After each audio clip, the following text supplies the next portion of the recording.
na pinamagatang pintuan. Ito ay kwento ng buhay na tila sinaraduhan ng pinto ng pag-asa, ngunit natagpuan at nakaranas ng pag-akay ng Diyos. Maagang namulat si Job sa pait ng buhay.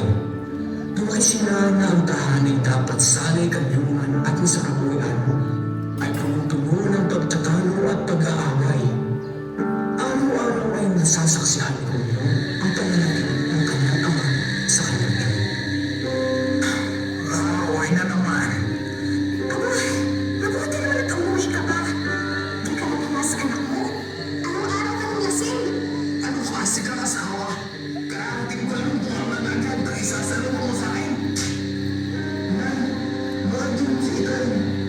Sana, ako mo. Kami ka na sa inyo ng kanina. Ako dito na lang iyong itan. Opo, Inay. Hindi ako magsusulit sa kanya.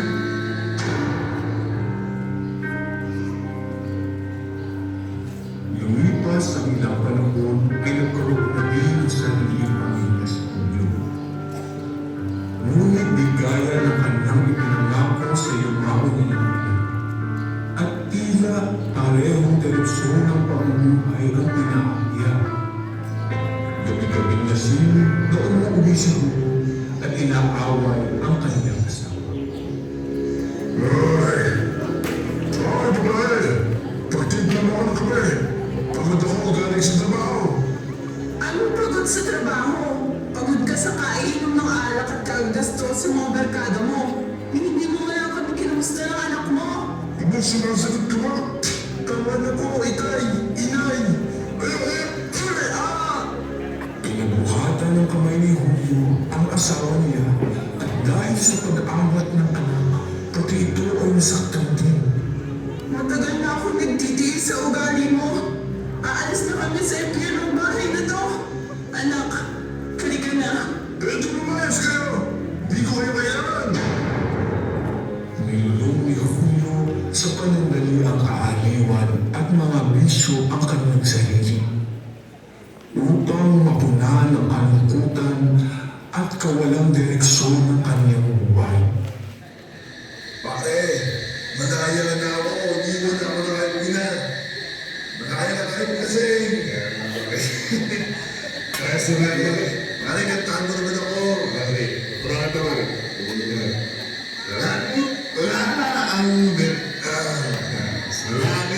Wala ang bet. Pare, wala ang bet. Iba na tanong mo. Pare, mauna muna ako. Maghanap din muna sa punan. Ano ba na?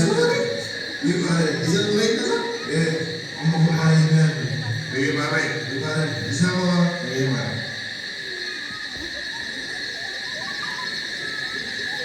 Ngunit matapos ang lahat, natagpuan niya ang kanyang sarili na tila pinagsaraguhan ng pintuan ng kaganahan, kapayapaan at kahulugan ng buhay.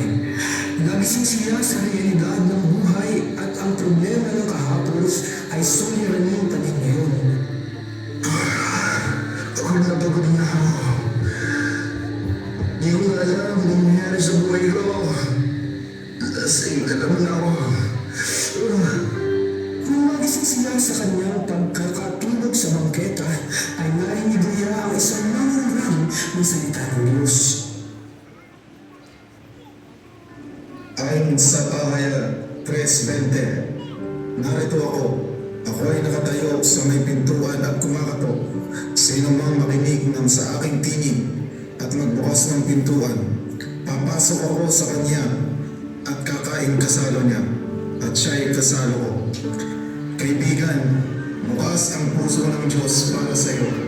Lumapit ka sa Kanya at masusuntungan mo ang tunay na kahulugan ng buhay. Si Jesus ang pintuan ng buhay. Marami sa mga taong dumaraan sa harapan ng mga narinig ay walang pag-alam at ang ilang pa nga ay tinatawag ng mga salita. Ate, nagbabasa yung po salita po ng Diyos para po sa inyo. Inuwi namin yan. May sign ko ba yan? Makakain ko ba yan? Abala yan. sa babasahin ay bumagsak malapit kay Julio at kaniya itong dinampot at binasa. Ano to? Isang babasahin? Bukas ang puso ng Diyos para sa kagaya ko. Isang makasalanan, mabensyon, at hindi mabuting ama. Oh, Diyos ko, di ko na po alam kung paano may ayos ang aking buhay. Pati pamilya ko nawala dahil sa kasamaan ko. Oh, Diyos ko, iligtas mo po ako. Pag-uwi mo po ang aking buhay.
Kinabukasan ay pumunta si Julio sa address na nakasulat sa babasahin at doon ay nakatamo siya sa Evangelistic Sunday ng Heavenly Bible Baptist Church.